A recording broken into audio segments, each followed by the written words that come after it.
ಸರ್ಕಾರಿ ಶಾಲೆಗಳಿಗೆ ಅಗತ್ಯ ಮೂಲಸೌಕರ್ಯಗಳನ್ನು ಸರ್ಕಾರ ಆದ್ಯತೆಯ ಮೇಲೆ ಒದಗಿಸಬೇಕು. ಬಡವರ ಮಕ್ಕಳಿಗೂ ಗುಣಮಟ್ಟದ ಶಿಕ್ಷಣ ದೊರೆಯಬೇಕು ಎಂದು ಹೈಕೋರ್ಟ್ ನ್ಯಾಯಮೂರ್ತಿ ಸಂಜೀವ್ಕುಮಾರ್ ಹಂಚಾಟೆ ಅಭಿಪ್ರಾಯಪಟ್ಟರು. ನಗರದ ಕೇಂದ್ರ ಶಾಲೆಯಲ್ಲಿ ಬಿಇಒ ಮತ್ತು ಕ್ಷೇತ್ರ ಸಮನ್ವಯಾಧಿಕಾರಿಗಳ ಕಚೇರಿ ಹಾಗೂ ಅಜೀಂ ಪ್ರೇಮ್ಜಿ ಫೌಂಡೇಶನ್ ಸಹಯೋಗದಲ್ಲಿ ನಡೆದ ಇಳಕಲ್ ಪೂರ್ವ ಹಾಗೂ ಪಶ್ಚಿಮ ಕ್ಲಸ್ಟರ್ಗಳ ವಿದ್ಯಾರ್ಥಿಗಳ ಕಲಿಕಾ ಮೇಳ ಉದ್ಘಾಟಿಸಿ ಅವರು ಮಾತನಾಡಿದರು.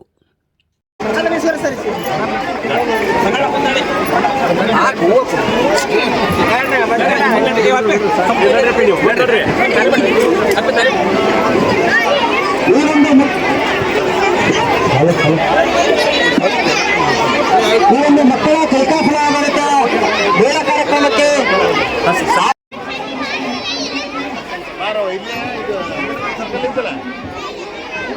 ಹಿಡ್ಕೊಂಡು ಬಾ. ನೆಕ್ಸ್ಟ್ ಶಾಲೆ ಐತಲ್ಲ ಸೆಂಟ್ರಲ್ ಸ್ಕೂಲ್ ಅಲ್ಲಿ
ನೀವು ನಿಲ್ರಿ ಟೀಚರ್ ಬರ್ರಿ. ಒಬ್ರು ಯಾರ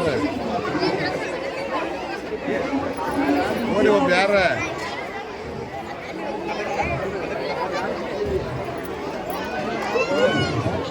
ನಿಲ್ರಿ.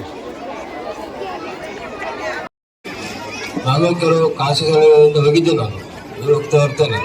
ಆದರೆ ಅಲ್ಲಿಯೂ ಸಹಿತ ಇದೇ ರೀತಿಯ ಒಂದು ಪ್ರದರ್ಶನ ಏರ್ಪಡಿಸಿದರೆ ಬಹುಶಃ ಇದರಷ್ಟು ಉತ್ತಮವಾದಂಥದ್ದು ಬೇರೆ ಇಲ್ಲ ಅಂತ ಅನಿಸ್ತಾ ಇದೆ ನನಗೆ. ಈ ಗಣಿತ ಇರ್ಬೋದು, ಭಾಷೆ ಇರ್ಬೋದು, ನಮ್ಮ ಕೇಂದ್ರ ಶಾಲೆ ಇಂಗ್ಲೀಷ್ ಮಕ್ಕಳು ಇಂಗ್ಲೀಷ್ ಮಾತಾಡ್ತಕ್ಕಂಥ ವೈಖರಿ ನೋಡಿದ್ರೆ ನಮ್ಗೆ ಬಹಳ ಆನಂದ ಆಗುತ್ತೆ ನಮಗೆ. ಇವತ್ತು ಸರ್ಕಾರಿ ಶಾಲೆ ಕಲಿತ ಮಕ್ಕಳು ದೊಡ್ಡರು ಅಂತ ಅದು ಸರಿ.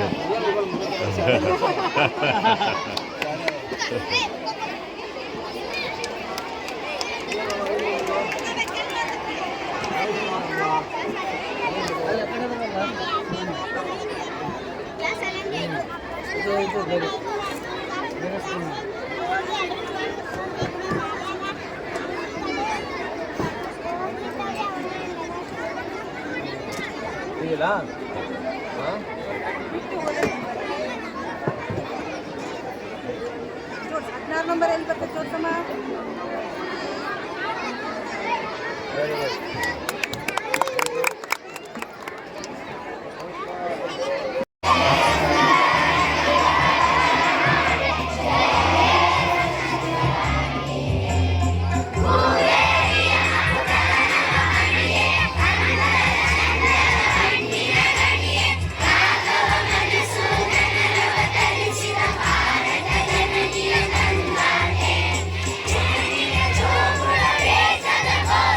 ಜನನಿಗೆ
ಬಗ್ಗೆನಾ ಈ ಹಳ್ಳಿ ಒಳಗೆ ನೀರು ಬಳಸೋದ ಸಿಟಿ ಒಳಗೆ ನದಿಯಿಂದ ತಗೊಂತೀವಿ ಹಳ್ಳ್ಯಾಗ ಬೋರಿಂದ ತಗೊಂತೀವಿ ಬೋರ್ ಅಂದ್ರೆ ಅದು ಬೋರಿಂದ ನೀರು ಬರ್ತಾವೆ ಅಲ್ಲಿಂದ